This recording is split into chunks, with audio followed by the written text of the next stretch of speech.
السلام علیکم، میں محمد عثمان اور آپ دیکھ رہے ہیں ڈیلی نالج 45۔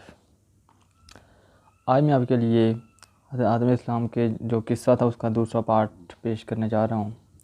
پہلا حصہ تھا تخلیق آدم سے متعلق آیات۔ پارٹ 2 ہے آج، اس میں آیات کا مفہوم و مقصود و مزید ہیڈنگ بیان کی جائیں گی۔ بسم اللہ الرحمن الرحیم۔ قرآن مجید کے ان مختلف مقامات پر حضرت آدم علیہ السلام کا قصہ ذکر ہوا ہے۔ ہم نے اپنی تفسیر یعنی تفسیر ابن کثیر میں ان تمام آیات کے متعلق بالفصیل بحث کی ہے۔ یہاں ہم مذکورہ آیات کے مفہوم اور اس سے متعلقہ حدیث کا ذکر کریں گے۔ اللہ تعالیٰ نے فرشتوں سے مخاطب ہو کر فرمایا، ترجمہ: میں زمین میں جانشین بنانے والا ہوں۔ اللہ تعالیٰ نے انہیں اطلاع دی کہ وہ آدم علیہ السلام اور اولاد کو تخلیق فرمانا چاہتا ہے جو ایک دوسرے کے جانشین ہوں گے۔ اس کا ذکر ایک دوسری آیت میں یوں ہے کہ ترجمہ: اور وہی ذات ہے جس نے تم کو زمین کے جانشین بنایا۔ ایک اور آیت میں ہے، اور وہ تم کو زمین میں جانشین بناتا ہے۔ اللہ تعالیٰ نے حضرت آدم علیہ السلام اور اس کی اولاد کو پیدا کرنے کا ذکر فرشتوں سے اس لیے کیا تاکہ اس کی عظیم شان ظاہر ہو جائے، جیسے کسی بھی بڑے کام کو انجام دینے سے پہلے اس کی اطلاع دی جاتی ہے۔ فرشتوں نے جو یہ بات کہی کہ تو ترجمہ: تو اس سے مقصود تخلیق آدم پر اعتراض یا حسد اس سے حقیق جاننا نہ تھا، بلکہ محض اس کی حکمت دریافت کرنا تھا۔ بعض مفسرین کو یہاں یہ وہم ہوا کہ فرشتوں نے جو یہ بات تخلیق آدم پر اعتراض یا حسد یا اسے حقیق جاننے سے کہی تھی، لیکن فی الحقیقت فرشتوں نے تو صرف تخلیق آدم کی حکمت ہی جاننا چاہی تھی۔ وہ ایسی تمام باتوں سے پاک ہیں۔ قتادہ رحمۃ اللہ نے کہا کہ فرشتوں نے اولاد آدم کے زمین میں فساد مچانے اور خون بہانے کی بات اس لیے کی کیونکہ آدم علیہ السلام سے پہلے زمین میں آباد جنوں نے یہی کام کیے تھے۔ حضرت ابن عمر رضی اللہ عنہ نے فرمایا کہ حضرت آدم علیہ السلام کی تخلیق سے 2000 سال پہلے زمین میں جن آباد تھے۔ انہوں نے زمین میں خوب خونریزی کی، لیکن اللہ تعالیٰ نے ان کی طرف فرشتوں کو بھیجا تو فرشتوں نے انہیں سمندروں میں موجود جزیروں کی طرف بھگا دیا۔ حضرت ابن عباس رضی اللہ عنہ سے بھی اسی طرح مروی ہے۔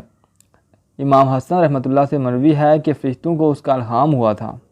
ایک قول یہ ہے کہ انہوں نے لوح محفوظ سے یہ اطلاع پائی تھی۔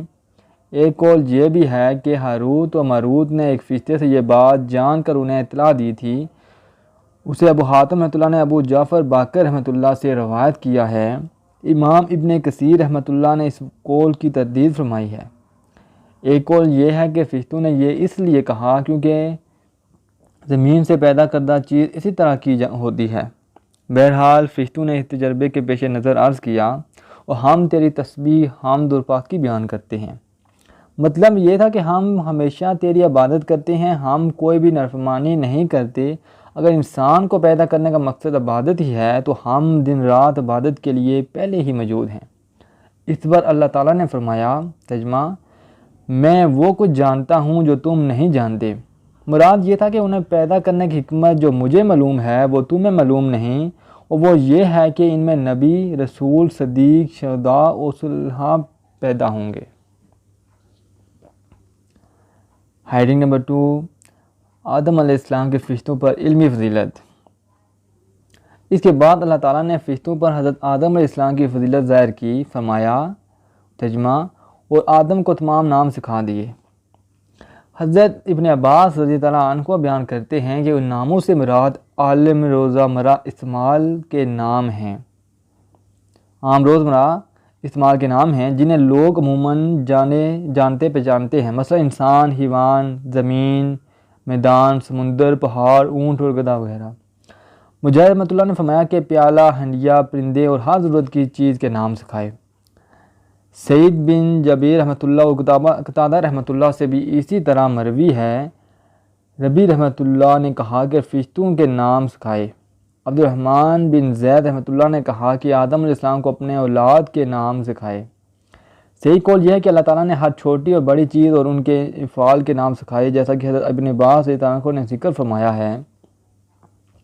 حضرت انس رضی اللہ عنہ سے مروی ہے کہ رسول اللہ صلی اللہ علیہ وسلم نے فرمایا، روز قیامت مومن جمع ہو کر کہیں گے کہ کاش ہم کسی سے اللہ تعالیٰ کے سامنے سفارش کریں، تو وہ آدم علیہ السلام کے پاس حاضر ہو کر عرض کریں گے، آپ تمام انسانوں کے باپ ہیں۔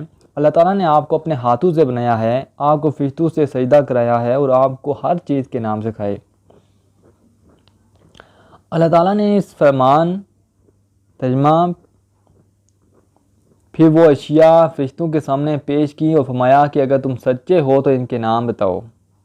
اللہ تعالیٰ نے اس فرمان کے متعلق حضرت حسن بصری رحمۃ اللہ فرماتے ہیں کہ جب اللہ تعالیٰ نے حضرت آدم علیہ السلام کو پیدا کرنے کا ارادہ کیا تو فرشتوں نے کہا اللہ تعالیٰ جو مخلوق بھی پیدا کرے گا ہمارے پاس اس سے زیادہ علم ہوگا، لہذا ان کا امتحان لیا گیا اور اسی لیے اللہ تعالیٰ نے فرمایا اگر تم سچے ہو۔ اللہ تعالیٰ اس فرمان کا مطلب یہ ہے کہ اے اللہ تو پاک ہے، تیرے سکھانے کے بغیر کوئی بھی تجھ سے علم حاصل نہیں کر سکتا، جیسا کہ ایک دوسرے مقام پر ارشاد فرمایا اور وہ اس کے علم میں سے کسی چیز کا احاطہ نہیں کر سکتے مگر جتنا وہ چاہے۔ اسی طرح اس فرمان الہی سے معلوم ہوتا ہے کہ اللہ تعالیٰ جیسے ظاہری امور کو جانتا ہے اسی طرح باطنی امور کو بھی جانتا ہے۔ ایک رائے یہ ہے کہ ترجمہ میں جانتا ہوں جو تم ظاہر کرتے ہو، اس مراد فرشتوں کا یہ قول ہے کیا تو زمین میں ایسی مخلوق پیدا کرے گا جو اس میں فساد مچائے گی، اور جو تم چھپاتے ہو، اس سے مراد ابلیس کا اس کے دل میں چھپا تکبر اور یہ خیال ہے کہ وہ آدم علیہ السلام سے برتر ہے۔ سعید بن جبیر رحمۃ اللہ، مجاہد رحمۃ اللہ، صدی رحمۃ اللہ، ضحاک رحمۃ اللہ، سوری رحمۃ اللہ اور ابن جریر رحمۃ اللہ سے یہی قول مروی ہے۔ ایک دوسری رائے یہ ہے کہ جس مراد فرشتوں کا یہ قول ہے اللہ تعالیٰ جسے بھی پیدا کرے گا ہمارا علم اس سے زیادہ ہوگا۔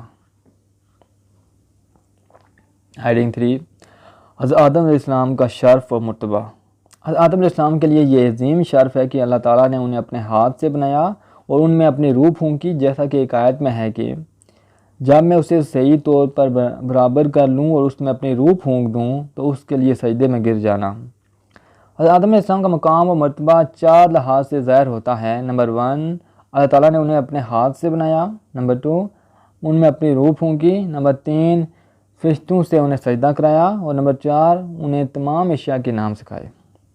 یہی باعث ہے کہ جب اعلیٰ میں حضرت موسیٰ علیہ السلام کی حضرت آدم علیہ السلام سے ملاقات ہوئی اور ان کی باہم بحث و تمیز ہوئی تو موسیٰ علیہ السلام نے فرمایا اے آدم تو انسانوں کا جد امجد ہے، اللہ تعالیٰ نے تجھے اپنے ہاتھ سے بنایا، تجھ میں اپنی روح پھونکی، فرشتوں سے سجدہ کرایا اور تجھے تمام چیزوں کے نام سکھائے۔ اسی طرح جب روز قیامت لوگ اکٹھے ہو کر سفارش کرانے کے لیے حضرت آدم علیہ السلام کے پاس آئیں گے تو ان سے یہی بات کہیں گے۔ اس کا بیان پیچھے گزر چکا ہے اور انشاءاللہ آئندہ بھی آ رہا ہے۔ دوسری آیت میں ہے کہ اس آیت کے متعلق حسن بصری رحمۃ اللہ نے فرمایا ہے کہ ابلیس نے قیاس کیا اور وہی سب سے پہلے قیاس کرنے والا ہے۔ امام ابن سیرین رحمۃ اللہ نے فرمایا ہے کہ ابلیس نے ہی سب سے پہلے قیاس کیا اور قیاس کے سبب ہی شمس و قمر کی عبادت شروع ہوئی۔ مطلب یہ ہے کہ اس نے قیاس کرتے ہوئے اپنے آپ پر اور آدم علیہ السلام پر غور کیا تو اس نے اپنے آپ کو افضل سمجھا اور سجدہ نہ کیا، حالانکہ اسے اور دیگر تمام فرشتوں کو سجدہ کرنے کا حکم دیا گیا تھا۔ فی الحقیقت نفس کے مقابلے میں قیاس معتبر نہیں ہوتا۔ مزید برآں یہ قیاس فی نفسہ بھی درست نہ تھا، کیونکہ مٹی آگ سے کہیں زیادہ نفع مند ہے۔ مٹی میں عاجزی اور بردباری اور زرہیزی جیسی اچھی صفات ہوتی ہیں، جبکہ اس کے برعکس آگ محض جلانے اور تکلیف پہنچانے کے ہی کام آتی ہے۔ مزید یہ کہ اللہ تعالیٰ نے حضرت آدم علیہ السلام کو اپنے ہاتھ سے بنا کر ان میں اپنی روح پھونک کر اور تمام فرشتوں سے سجدہ کروا کر انہیں شرف سے بھی نوازا، جیسا کہ ان زمن میں آیت پیچھے گزر چکی ہیں۔ ابلیس لعنت کا مستحق اس لیے ٹھہرا کیونکہ اس نے آدم علیہ السلام کو حقیر سمجھا، اس سے بڑھ کر اس نے اللہ تعالیٰ کے واضح حکم کی مخالفت بھی کی، نیز اس نے ایک بڑا گناہ یہ بھی کیا کہ اللہ تعالیٰ کے سامنے تمام اولاد آدم کو گمراہ کرنے کا ارادہ ظاہر کیا، جیسا کہ اس کا بیان پچھلی آیت نمبر 9 اور 10 کے تحت گزر چکا ہے۔ شیطان نے عمدن تکبر کرتے ہوئے اللہ تعالیٰ کے حکم کو چھوڑا اور اپنے فطری مادے آگ کے باعث بغاوت اور سرکشی کی راہ اختیار کر لی۔ عائشہ رضی اللہ عنہا کا بیان ہے کہ رسول اللہ صلی اللہ علیہ وسلم نے فرمایا فرشتے نور سے پیدا کیے گئے ہیں، جنات کو آگ کے شعلے سے پیدا کیا گیا ہے اور آدم علیہ السلام کو جس چیز سے بنایا گیا ہے اس کے متعلق تمہیں بتا دیا گیا ہے۔ حضرت حسن بصری رحمۃ اللہ نے فرمایا کہ ابلیس کبھی ایک لمحہ بھر کے لیے بھی فرشتہ نہیں رہا۔ شیر بن جوشب رحمۃ اللہ نے کہا خوشب نے کہ ابلیس جن تھا۔ جب جنات نے زمین میں فساد برپا کر دیا تھا تو اللہ تعالیٰ نے فرشتوں کو زمین میں بھیجا، جن میں کچھ جنوں کو قتل کر ڈالا اور کچھ کو جزیروں کی طرف بھگا دیا۔ اس بعد ابلیس کو قیدی بنا کر آسمان کی طرف لے جایا گیا۔ وہ وہیں تھا کہ فرشتوں کو آدم علیہ السلام کو سجدہ کرنے کا حکم ہوا تو ابلیس نے انکار کر دیا۔ حضرت ابن مسعود رضی اللہ عنہ، حضرت ابن عباس رضی اللہ عنہ، صحابہ کے ایک گروہ، سعید بن مسلم اور چند دیگر اہل علم نے کہا ہے کہ ابلیس آسمان دنیا کے فرشتوں کا سردار تھا۔ حضرت ابن عباس رضی اللہ عنہ سے مروی ہے کہ اس کا نام عزازیل تھا۔ انہیں سے ایک دوسری روایت میں ہے کہ اس کا نام حارث تھا۔ نقاش رحمۃ اللہ کے مطابق اس کی کنیت ابو قدوس تھے۔ حضرت ابن عباس رضی اللہ عنہ سے مروی ایک روایت میں یوں ہے کہ ابلیس فرشتوں کے اس جماعت میں تھا جنہیں جن کہا جاتا تھا۔ وہ ان کا سردار اور عبادت اور ریاضت میں سب سے بڑھ کر تھا اور اس کے 4 پر تھے، پھر اللہ تعالیٰ نے اسے شیطان مردود بنا دیا۔ اگلا حصہ نیکسٹ پیش کیا جائے گا، دیکھتے رہیے ڈیلی نائج 44۔